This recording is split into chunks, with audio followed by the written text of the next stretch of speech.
Hello दोस्तों, स्वागत है आप सभी का हमारे यूट्यूब चैनल पर। मैं हूं सविता। दोस्तों, आज की हमारी क्लास सुपर टेट और यूपी टेट के साथ साथ कई सारे एग्जाम्स के लिए इम्पॉर्टेंट है। आज हम हिस्ट्री के प्रश्नों को करेंगे, जो बहुत ही अच्छे लेवल के प्रश्न यहाँ पर रखे गए हैं। बस आप क्लास में एंड तक बने रहिएगा और ये प्रयास कीजिएगा कि आपके सभी प्रश्न सही हो पाएँ। तो चलिए देखते हैं आज का पहला प्रश्न क्या है। देखिए, आप इस वीडियो को ज़्यादा से ज़्यादा लोगों तक शेयर कर दीजिएगा और चैनल को सब्सक्राइब ना किया हो तो चैनल को सब्सक्राइब भी कर लीजिएगा। पहला प्रश्न ये है कि किस धर्म में ईश्वर के विभिन्न रूपों में अवतार और आविर्भाव में विश्वास किया जाता है? जैन धर्म में, बौद्ध धर्म में, हिंदू धर्म में या फिर पारसी धर्म में? तो हिंदू धर्म में ईश्वर के कई रूपों में अवतार और आविर्भाव में विश्वास किया जाता है। आप देखते होंगे कि हिंदू धर्म में पेड़ को भगवान मानकर पूजा कर ली जाती है, पत्थरों को भी पूज लिया जाता है। तो इस तरीके से कई रूपों में भगवान की पूजा की जाती है। तो दोस्तों, यहाँ पर हमारा आंसर हो जाएगा ऑप्शन नंबर सी, हिंदू धर्म में। अगला प्रश्न है, सारनाथ कहाँ पर स्थित है? मध्य प्रदेश, उत्तर प्रदेश, बिहार या फिर झारखंड? तो सारनाथ जो है ये उत्तर प्रदेश में वाराणसी से लगभग 7 मील दूर स्थित है और यह एक महत्वपूर्ण ऐतिहासिक स्थल है। Option number B, Uttar Pradesh, बिल्कुल करेक्ट हो जाएगा। अगला प्रश्न है कि महात्मा बुद्ध ने अपना पहला उपदेश कहाँ दिया था? बोध गया में, राजगृह में, सारनाथ या फिर वैशाली में? तो इसका आंसर हो जाएगा ऑप्शन नंबर सी, सारनाथ में महात्मा बुद्ध ने अपना पहला उपदेश दिया था। और पहला उपदेश को धर्म चक्र परिवर्तन कहा जाता है। महात्मा बुद्ध ने अपना पहला उपदेश कहाँ दिया? सारनाथ में। ऑप्शन नंबर सी बिल्कुल करेक्ट है। अगला प्रश्न देखिएगा, सारनाथ का प्राचीन नाम क्या है? अरुवेला, जिम्भिग्राम, कपिलवस्तु या ऋषिपत्तनम? सारनाथ का प्राचीन नाम इतिपतन मृगदाय, जिसे हम ऋषिपत्तनम मृगदाव के नाम से जानते हैं, तो यही इनका पुराना नाम था। ऑप्शन नंबर डी, ऋषिपत्तनम हो जाएगा। अगला प्रश्न है, किस काल में सारनाथ एक प्रमुख कला केंद्र के रूप में विकसित हुआ? सूत्र काल में, मौर्य काल, गुप्त काल या गुप्तोत्तर काल में? तो यहाँ पर आपको जल्दी से इसका आंसर करना है। देखिएगा, गुप्त काल में सारनाथ एक प्रमुख कला केंद्र के रूप में विकसित हुआ था। ऑप्शन नंबर सी बिल्कुल करेक्ट है। अगला प्रश्न देखिएगा कि सारनाथ में भव्य प्रस्तर स्तंभ की स्थापना किसने की थी? अशोक ने, चंद्रगुप्त मौर्य ने, चंद्रगुप्त द्वितीय ने या फिर समुद्रगुप्त ने? सम्राट अशोक ने सारनाथ में भव्य प्रस्तर स्तंभ की स्थापना की थी और इस स्तंभ के शीर्ष पर सबसे ऊपर सिंह की आकृति या शेर की आकृति बनी है। ऑप्शन नंबर ए, अशोक, यहाँ पर सही हो जाएगा। अगला प्रश्न है कि सारनाथ के स्तंभ पर क्या उत्कीर्ण है? अशोक का लेख, अजातशत्रु का लेख, रुद्रदामन का लेख या गौतमी पुत्र सातकर्णी का लेख? तो सारनाथ के स्तंभ पर क्या उत्कीर्ण है, आप सभी को पता है। यहाँ पर हो जाएगा ऑप्शन नंबर ए, अशोक का लेख। अगला प्रश्न देखिएगा, फतेहपुर सीकरी मुगल साम्राज्य की राजधानी कब तक रही थी? देखिएगा, 1556 से लेकर के 1605 ईस्वी या 1605 से 1636, 1571 से 1585 या 1638 से 1700 ईस्वी तक। फतेहपुर सीकरी मुगल साम्राज्य की राजधानी कब से कब तक रही है? तो हमारा आंसर हो जाएगा ऑप्शन नंबर सी, 1571 ईस्वी से लेकर के 1585 ईस्वी तक। अगला प्रश्न है, देखिएगा, ये तो बहुत ही सिंपल सा प्रश्न है कि ताजमहल किसने बनवाया? ये तो आप सभी इसका आंसर कर पाओगे। तो ताजमहल किसने बनवाया है? शाहजहां ने बनवाया है। ऑप्शन नंबर डी बिल्कुल करेक्ट हो जाएगा। अगला प्रश्न है, स्थापत्य कला का मोती किसे कहते हैं? लाल किला को, मोती मस्जिद को, ताजमहल को या हुमायूं का मकबरा? ताजमहल को प्रायः भारत में स्थापत्य कला का मोती कहा जाता है। ऑप्शन नंबर सी, ताजमहल, बिल्कुल सही हो जाएगा यहाँ पर ये ऑप्शन। अगला प्रश्न है, उत्तर प्रदेश में हड़प्पा कालीन संस्कृति के साक्ष्य कहाँ से मिले हैं? आलमगीरपुर, मांडा, प्रयाग या फिर कौसाम्बी? तो उत्तर प्रदेश के मेरठ जिले में हिंडन नदी के किनारे आलमगीरपुर में हड़प्पा कालीन संस्कृति के अवशेष मिले हैं। ऑप्शन नंबर ए बिल्कुल यहाँ पर करेक्ट हो जाएगा। अगला प्रश्न है, फतेहपुर सीकरी कहाँ स्थित है? मध्य प्रदेश, उत्तर प्रदेश, बिहार या फिर हरियाणा? फतेहपुर सीकरी आगरा से 23 मील पश्चिम में स्थित है। Option number B, Uttar Pradesh, यहाँ पर बिल्कुल सही हो जाएगा। अगले प्रश्न आप देखिएगा, फतेहपुर सीकरी की स्थापना किसने की थी? अकबर, शाहजहां, फिरोज शाह तुगलक या फिर सिकंदर लोदी? तो इसका आंसर आपको जल्दी से बताना है कि फतेहपुर सीकरी की स्थापना किसके द्वारा की गई। ऑप्शन नंबर ए अकबर यहाँ पर बिल्कुल सही ऑप्शन हो जाएगा। मुगल सम्राट अकबर के द्वारा इसकी स्थापना की गई और उत्तर प्रदेश में स्थित फतेहपुर सीकरी, जो कि आपको अभी पहले प्रश्न में पता चला है, इसके पहले कि 1571 से लेकर के 1585 ईस्वी तक मुगल साम्राज्य की ये राजधानी रही थी। अगला प्रश्न देखिएगा, फतेहपुर सीकरी का निर्माण कब शुरू हुआ था। 1556 में, 1560 ईस्वी, 1571 ईस्वी या 1575 ईस्वी में। तो इसका निर्माण 1571 ईस्वी में प्रारंभ हुआ था। ऑप्शन नंबर सी में दिया गया है, यही बिल्कुल करेक्ट हो जाएगा। अगला प्रश्न है कि फतेहपुर सीकरी के भवन प्रायः किस रंग के पत्थर से बने हैं। लाल, सफ़ेद या फिर लाल और सफ़ेद। तो यहाँ पर लाल हो जाएगा हमारा आंसर, यानी कि option number A Fatehpur Sikri के भवन लाल रंग के पत्थर से बने होते थे। अगला प्रश्न देखिएगा, फतेहपुर सीकरी के प्रमुख भवन कौन से हैं।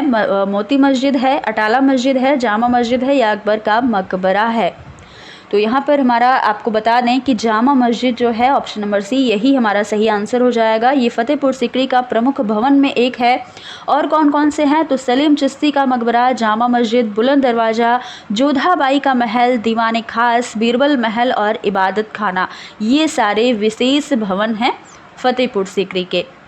अगला प्रश्न है, फतेहपुर सीकरी की सर्वाधिक ऊंची इमारत कौन सी है। जोधाबाई महल, बुलंद दरवाज़ा, बीरबल महल या दीवाने जान।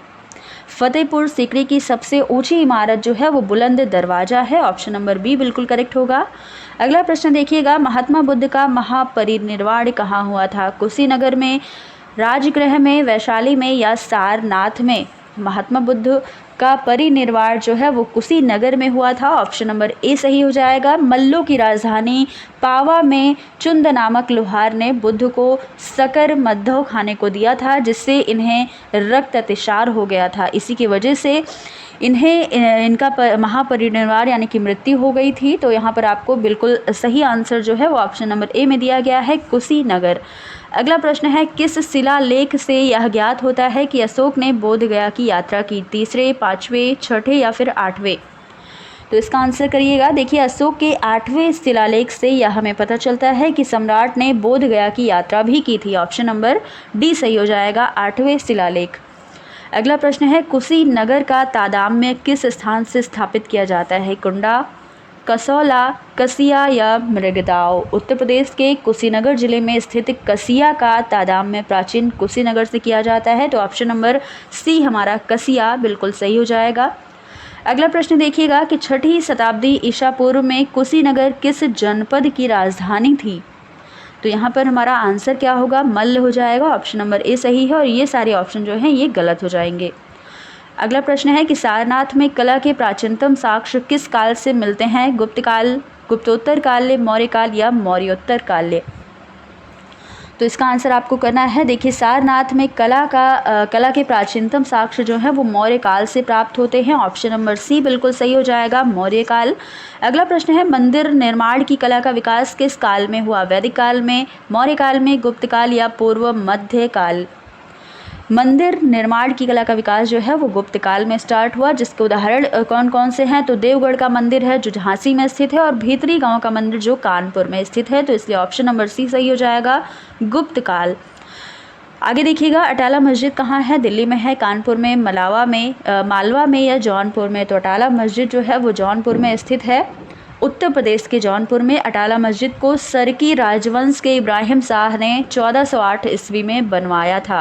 तो ये बात भी आपको ध्यान में रखनी है। हमारा आंसर हो जाएगा जौनपुर।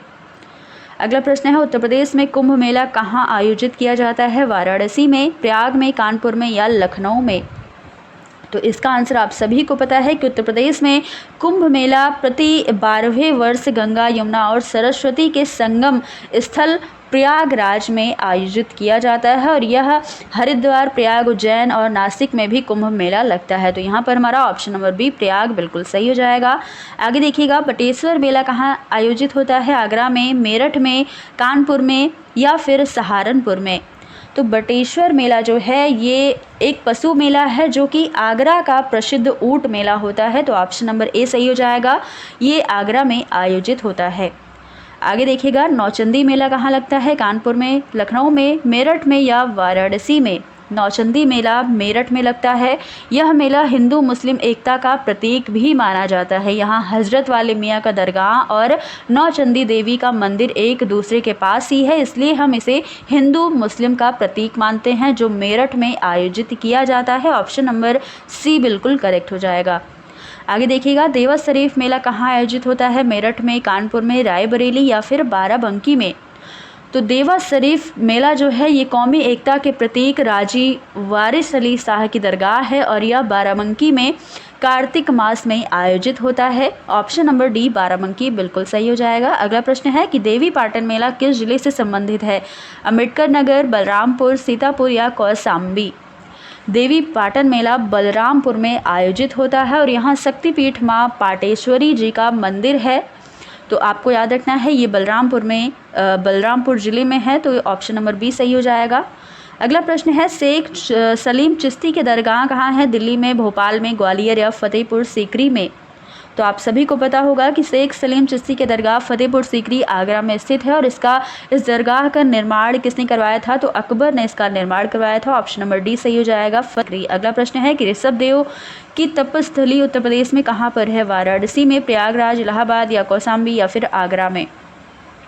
तो प्रयागराज के प्रमुख तीर्थ स्थलों में भारद्वाज आश्रम हो गया, बड़ी हनुमान मंदिर, गंगा यमुना सरस्वती संगम और ऋषभ देव की तपस्थली, यही सारी थे। तो यहाँ पर हमारा ऑप्शन नंबर बी सही हो जाएगा, प्रयागराज।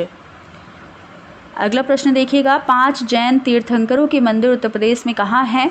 प्रयागराज में है, अम्बेडकर नगर में है, अयोध्या में है या फिर प्रतापगढ़ में है? तो आपको जल्दी से इसका आंसर करना है। देखिए, अयोध्या, फैज़ाबाद जो अब अयोध्या हो गया है, उसके प्रमुख धार्मिक स्थलों में हनुमानगढ़ी, कनक भवन, 5 जैन तीर्थंकर ऋषभ देव, अजित नाथ, अभिनंदन नाथ, सुमित नाथ और अनंत नाथ, इन सभी के मंदिर है जो 5 जैन तीर्थंकर कहलाते हैं। तो ऑप्शन नंबर सी सही हो जाएगा, अयोध्या। अगला प्रश्न देखिएगा यहाँ पर कि हनुमान धारा और गुप्त गोदावरी किस धार्मिक स्थल पर स्थित है? चित्रकूट, विंध्याचल, हरिद्वार या फिर उज्जैन में? तो हनुमान धारा जो है ये स्थित है चित्रकूट में। ऑप्शन नंबर ए सही हो जाएगा। अगला प्रश्न है, हाजी वारिस अली शाह की मज़ार कहाँ है? बाराबंकी में, मेरठ में, आगरा में या फिर अयोध्या में? तो इसका जल्दी से आप आंसर करिएगा। देखिए, बाराबंकी में ये स्थित है, तो ऑप्शन नंबर ए सही हो जाएगा। अगला प्रश्न है, प्रथम विश्व युद्ध के बाद विश्व में शांति सहयोग के लिए किस संस्था की स्थापना की गई? संयुक्त राष्ट्र संघ, league of nation, league of justice या G7 की? तो प्रथम विश्व युद्ध के बाद विश्व में शांति सहयोग के लिए स्थापना की गई थी लीग ऑफ नेशन की। ऑप्शन नंबर बी बिल्कुल करेक्ट हो जाएगा। अगला प्रश्न है जो कि आज का हमारा लास्ट प्रश्न होगा, क्या है कि द्वितीय विश्व युद्ध कब से कब तक चला था?